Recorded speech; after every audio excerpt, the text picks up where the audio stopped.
Welcome to another Women Beyond Borders podcast episode. Today I'm joined by Janet Nudelman, Senior Director of Program Policy and Breast Cancer Prevention Partners and Director for Campaign for Safe Cosmetics. Janet has over 30 years of experience in social change, political organizing, and women's health advocacy, and co-founded the Campaign for Safe Cosmetics, a major initiative pushing the beauty industry to eliminate toxic chemicals linked to cancer and other health risks. Janet, it's a pleasure to have you with us. Welcome. Thank you. Thank you so much, Margaret. I'm so happy to be here. Janet, you have spent over 3 decades working at the intersection of environmental health, women's advocacy, and policy. What originally drew you to this work? Well, I'm trained academically as a lobbyist. My background is in public policy and women's studies. And so I got my graduate degree at the George Washington University in Washington, D.C. Spent some time as a congressional fellow in Congress. I lobbied for a coalition of battered women shelters for about 10 years. And so I was always focused on women's health, women in politics.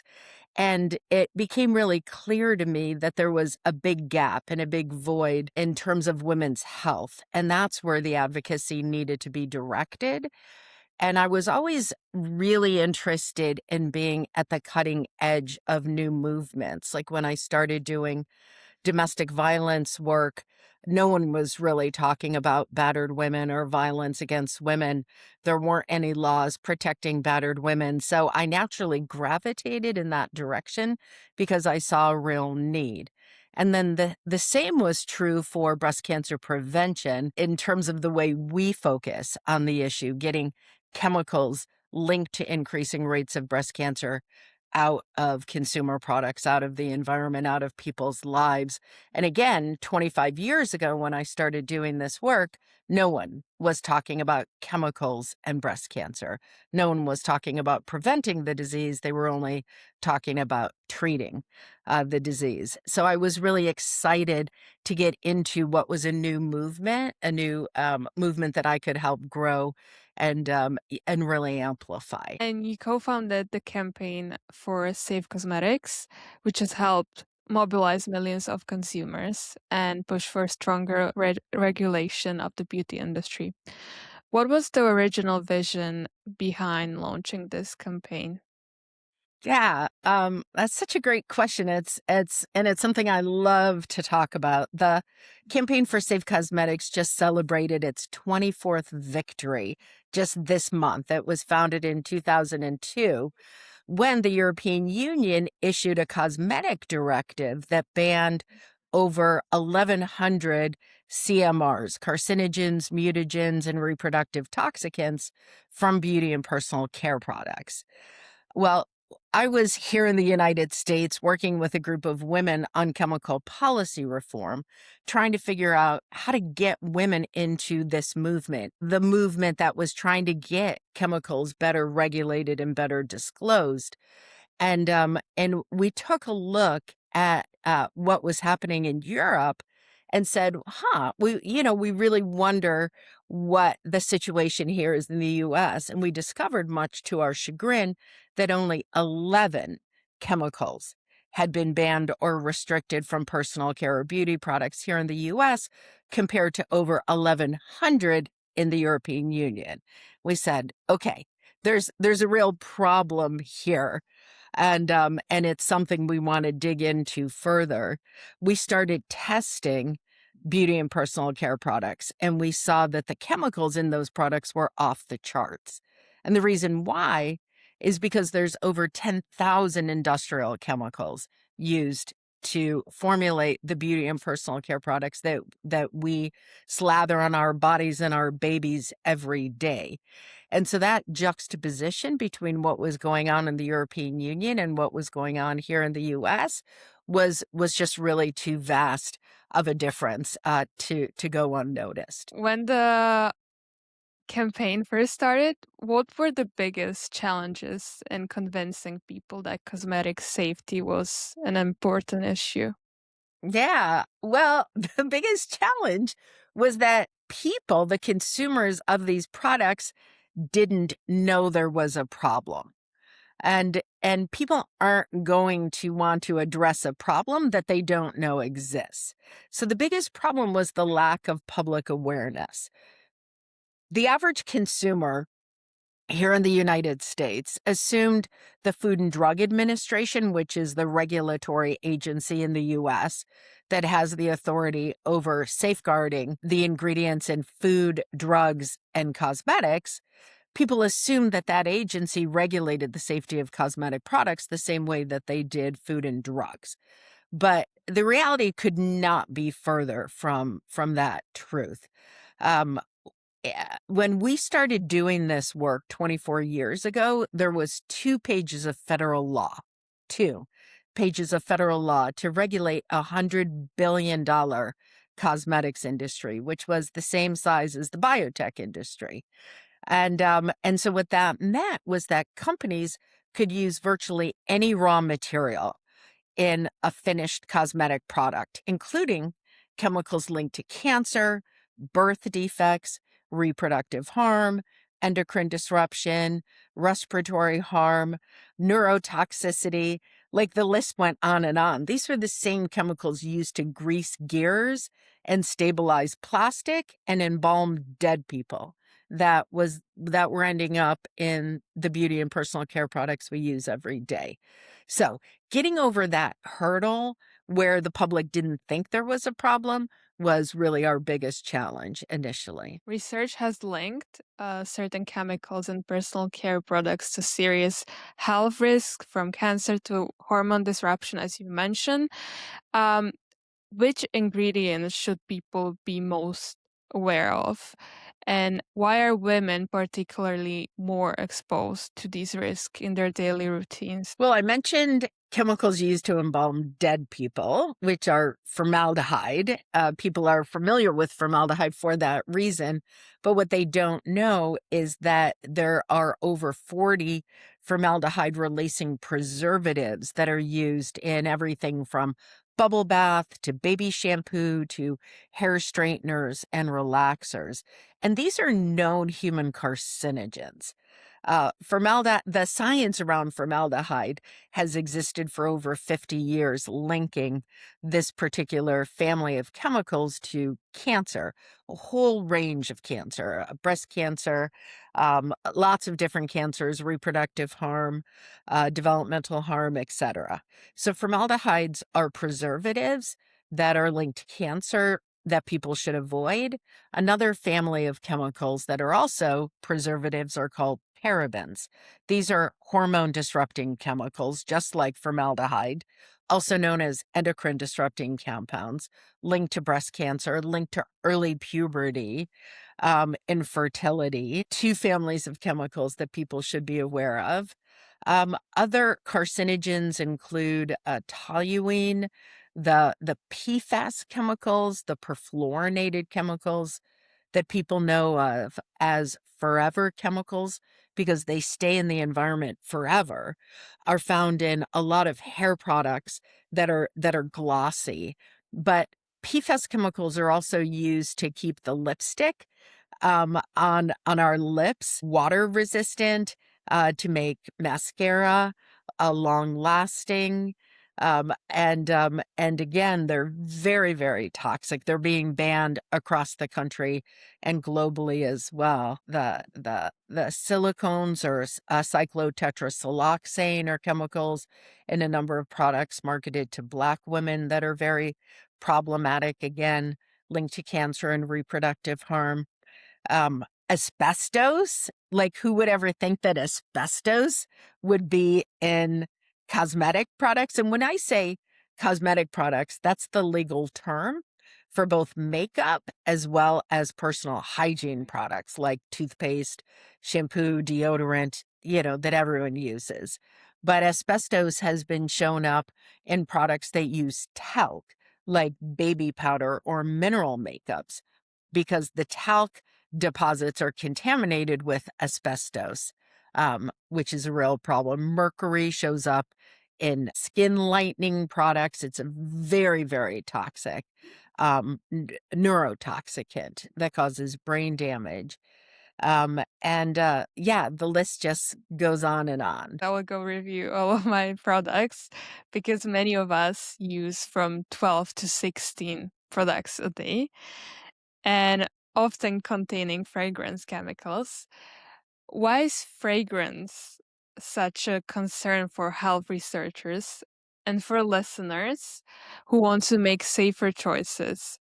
What should they actually look for on labels? And are there any trusted tools? And is clean beauty always truly safe? So there's three questions in that Yes. question that you're asking me, all of which are very important, but I'll start with the question around fragrance. This is an area that I've been working on for over 15 years. It's a huge problem because the beauty and personal care products that we use every day that smell good because they contain secret fragrance ingredients. And that's more than 90% of the beauty and personal care products on store shelves.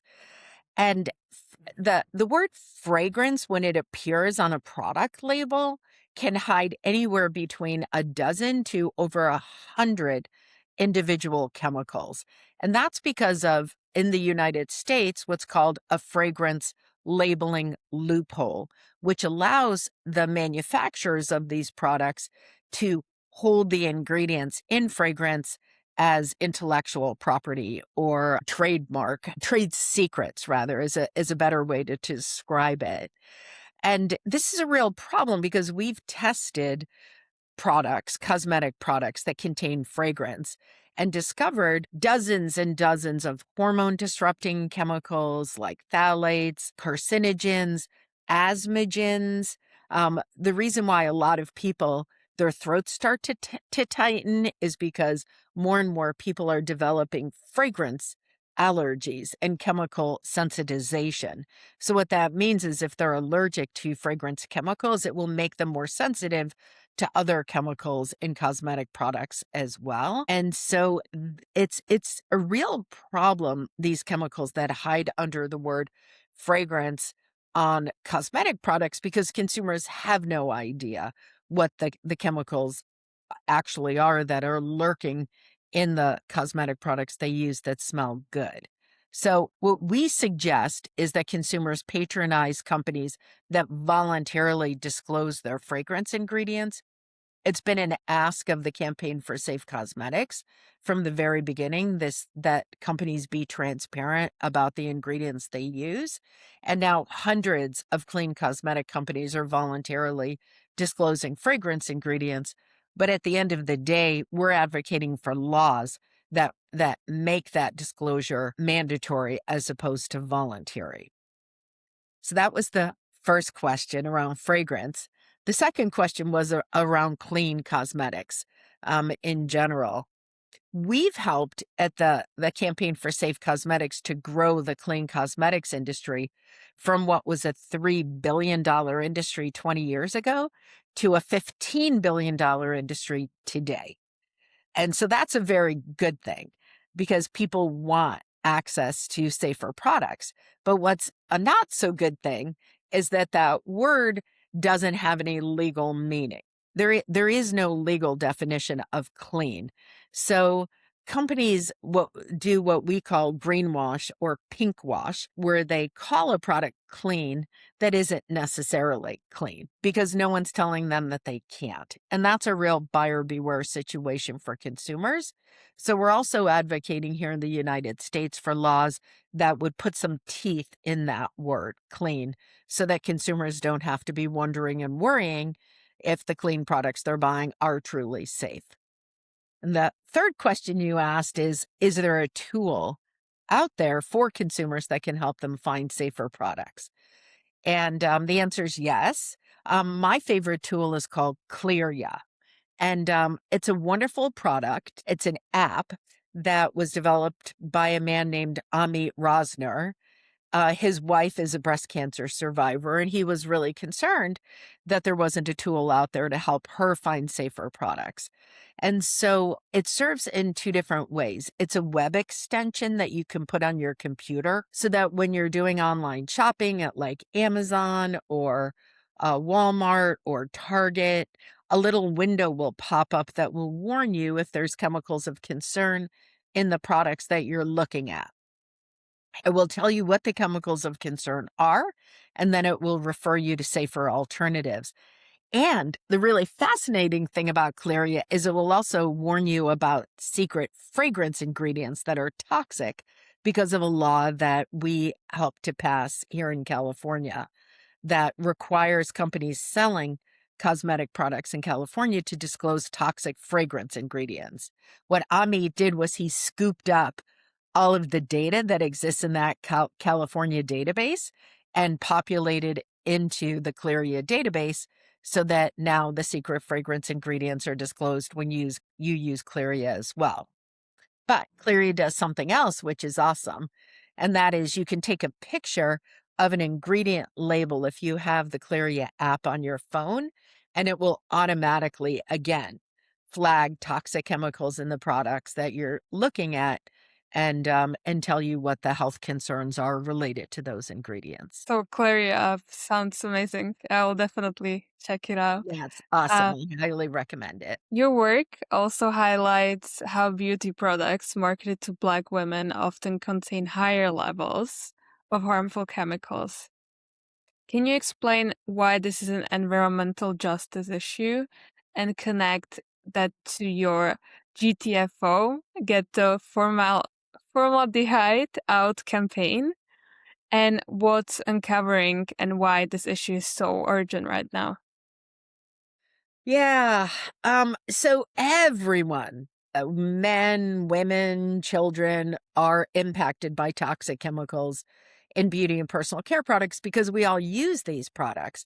But unfortunately, Black women and other women of color are really impacted the most. And that's because Black women in particular use 9 times more hair care products than the average consumer. They spend $7.5 billion on cosmetic products every year. And that makes them a much sought after demographic by the cosmetics industry. So it means that cosmetic companies are marketing to them more heavily. But there's a couple of other issues that really compound this problem. One is the racialized and Eurocentric marketing of cosmetic products, which makes Black women think that they need to follow a Eurocentric beauty standards in order to look beautiful. That means straight hair or light or fair skin. The cosmetics industry takes advantage of those racialized and Eurocentric beauty standards to market them skin lighteners, for example, that are made with mercury or with hydroquinone, which are toxic chemicals that impact Black women's health. When you talk about straight hair, how do Black women get straight hair?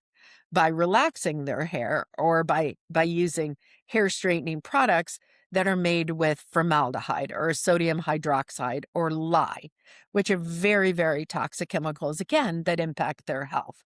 What we've seen from the studies, the scientific studies, is that Black women, for example, who regularly dye their hair experience a 60% increased risk of breast cancer compared to white women who dye their hair at the same levels that have a 20% increased risk. Black women that straighten their hair have twice the risk of uterine cancer compared to white women. Black women suffer higher levels of uterine fibroid, higher levels of breast cancer. This is a really frightening statistic. Black women get breast cancer less, but they die from it more. And so the list just goes on and on in terms of the way that Black women are impacted. And we think that shouldn't be the case. Like everyone should feel comfortable and confident that the beauty products that they're choosing aren't going to kill them or aren't going to increase their risk of breast cancer and other diseases and chronic health conditions. So we created a campaign called GTFO, Get the Formaldehyde Out, which targets that one family of toxic chemicals. And what I want to say is that formaldehyde is just the tip of the iceberg of the problem I mentioned earlier. There's over 10,000 chemicals in beauty and personal care products, but this is a set of chemicals we can do something about because they're prevalent in beauty products marketed to Black women. In the city of Los Angeles, California alone, half of the products used by Black women contain formaldehyde and formaldehyde releasing preservatives. And we launched this campaign because the FDA proposed a regulation to ban formaldehyde from beauty and personal care products. But they've missed their own deadline to move this regulation forward 5 times. 5 times. So they're basically asleep at the wheel in terms of protecting Black women's health. We launched a campaign targeting Robert F. Kennedy Jr. He's the head of the U.S. Health and Human Services Agency, which oversees the FDA, demanding that he release and swiftly and promptly enact this formaldehyde ban as soon as possible. And you have helped secure major environmental health legislation. How does policy change happen in a field where powerful industries are involved? Yeah, that's, the $69 million question, because at the end of the day, the campaign for safe cosmetics has always been focused on policy change. And the reason why is because when you enact a law at the federal level, everyone's protected. And we think that cosmetic safety shouldn't depend on the products you buy, the state you live in, where you work. Everyone should be protected. And that's why we advocate for stronger laws that protect everyone, while at the same time launching these big corporate accountability campaigns to try to secure voluntary change. So your question was, how does policy change happen? And there's really a few different keys to success when it comes to policy advocacy. It starts with consumer demand. Consumers have to be demanding safer products for policymakers to want to change the laws to protect us. And that seems a little counterintuitive, right? It should be the other way around. But members of Congress aren't going to enact a law that bans chemicals from beauty and personal care products unless the market has signaled that the safer alternatives are available. So the consumers have to be demanding the safer products for the market to want to give them those products, because then they see that there's a market available that they can profit from. And then for the members of Congress, the lawmakers, to want to enact the laws to actually make the change possible. And with this said, what role do consumers versus government versus companies play in driving safer products? Well, again, consumer demand is everything. So consumers have to be aware of the problem, and then they have to be demanding the safer alternatives. When we started doing this work over 24 years ago at the Campaign for Safe Cosmetics, there weren't a lot of companies that were selling safer products. And they're just really a handful.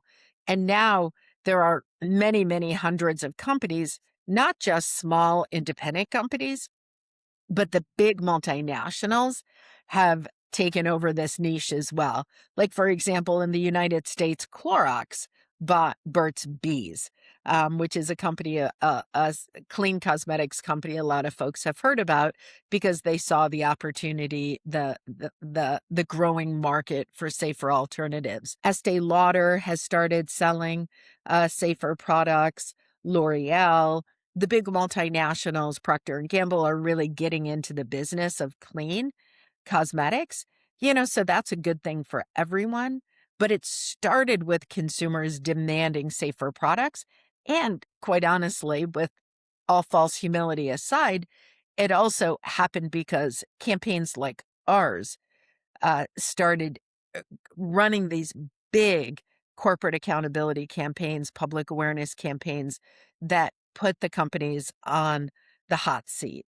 We started to reveal that there were toxic chemicals lurking in baby shampoo, bubble bath, anti-aging products, lipstick, nail products, basically the cosmetic products we use every day. And the companies were embarrassed into reformulating them into safer products and getting the toxic chemicals out. So it's bottom-up process. So it all starts with demand. People goes to markets reflecting the demand of people, and then it can finally go to policy level where the real change happens. And recently, there have been new regulatory reforms around cosmetic safety. What changes are still urgently needed? So we've been advocating, as I mentioned, at the Campaign for Safe Cosmetics for stronger laws that protect everyone for over 2 decades. And when we first started doing this work, there were only 2 pages of federal law to regulate the $100 billion cosmetics industry. So that meant not only that cosmetic companies could use basically any ingredients they wanted in a finished cosmetic product, but it also meant that here in the United States, that the FDA didn't have mandatory recall authority. So 20 years ago, toxic products could stay on store shelves even if they were causing harm, demonstrable harm to human health. It also meant that the companies didn't have to report when products were hurting people to the FDA through adverse event reporting. It meant that professional salon products that nail, beauty, and hair salon workers were using didn't have to include the ingredients on product labels. So that community was even more vulnerable to these toxic exposures. But that all changed in the United States in 2022 when a law called MOCRA came into being, the Modernization of Cosmetic Regulations Act of 2022. President Biden signed that bill into law. It was a very, very good thing. It added an additional 24 new pages of cosmetic safety law. We all celebrated the Campaign for Safe Cosmetics. Was a big part of making that change happen, as were the consumers demanding the change. However, ingredient safety was not addressed at all in that new massive law that was enacted. And that's because the cosmetics industry was so powerful in lobbying against the change in ingredient safety. And at the end of the day, that's where the rubber hits the road. Because what do consumers care about the most? They care about their products being safe. And that means the ingredients in their products have to be safe. And so, what I say about MOCRA and the change that happened here in the United States in 2022 is that it basically just brought cosmetic safety into the 21st century. It level set the cosmetics industry with other industries of its size in order to create basic protections, in order to create a floor for cosmetic safety, not a ceiling.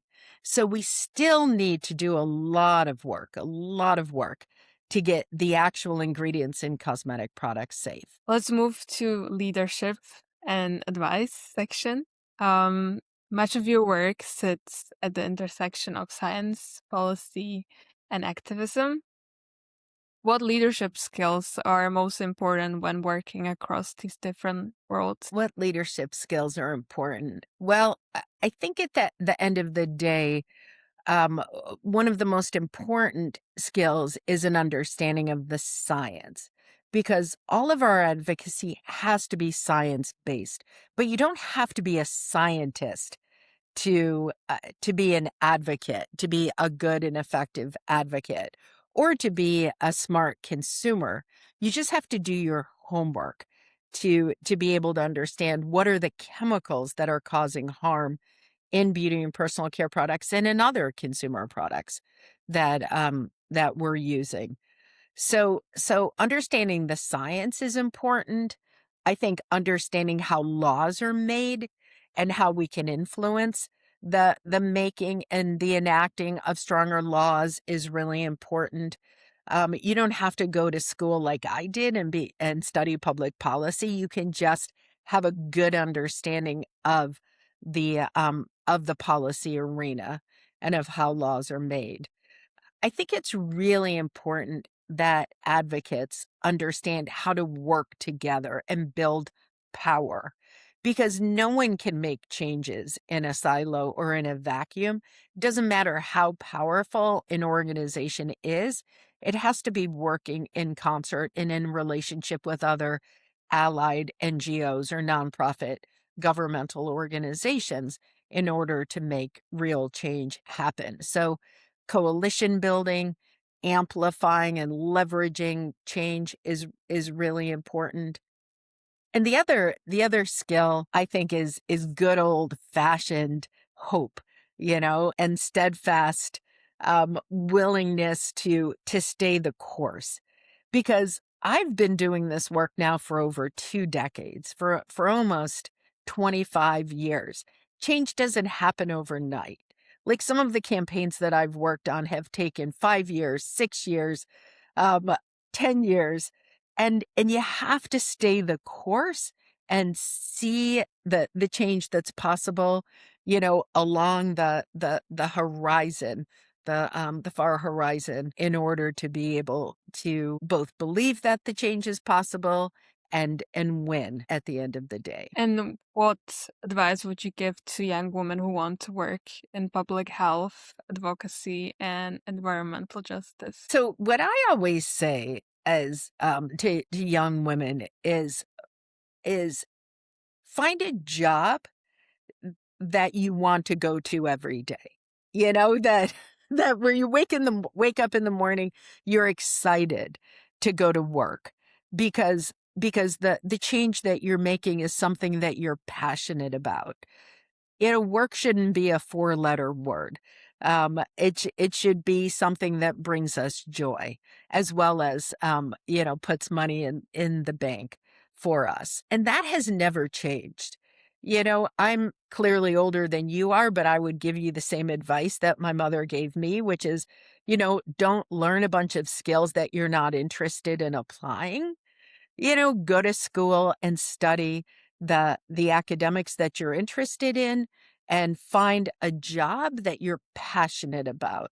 And that's how you're going to feel good about the work that you're doing.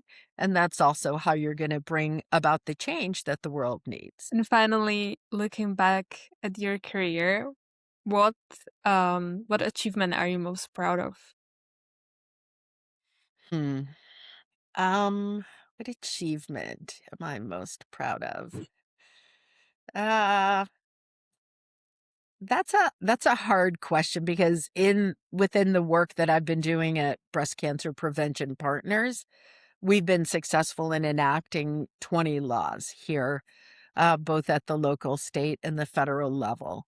So those laws feel really good to me because when everything is said and done and I retire and stop doing this work, people will continue to be protected from phthalates in kids' toys and bisphenol A in baby bottles and sippy cups and infant formula and toxic chemicals in beauty and personal care products.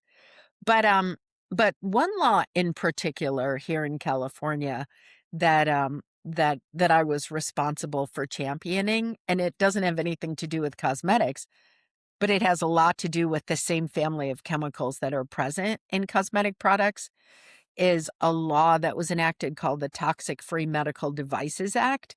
And it's a law that banned phthalates, diaxyl hexyl phthalate, DHP phthalate, from IV bags and tubing. And what people were really surprised to learn is that the chemical that makes IV bags and tubing soft and flexible leaches out of the IV bags and chemicals into the medical device and then into the medicine being transfused into the blood of patients. And then it stops the medicine from working. It actually creates drug resistance. So the chemical that actually makes the IV bags and tubing work also makes patients sicker. And in the case of breast cancer, it stops chemotherapy from killing breast cancer cells. And how, like, just mind blowing is that? And so when I learned that the same phthalates that I got banned from kids' toys at the state level here in California and at the federal level, and the same family of chemicals, phthalates, that I got banned from cosmetic products in California was being pumped into the bloodstream of young babies and pregnant women alike. And that just blew my mind. And I was like, that is not okay. So we got a bill introduced in California, and we got phthalates banned from IV bags and tubing here in California.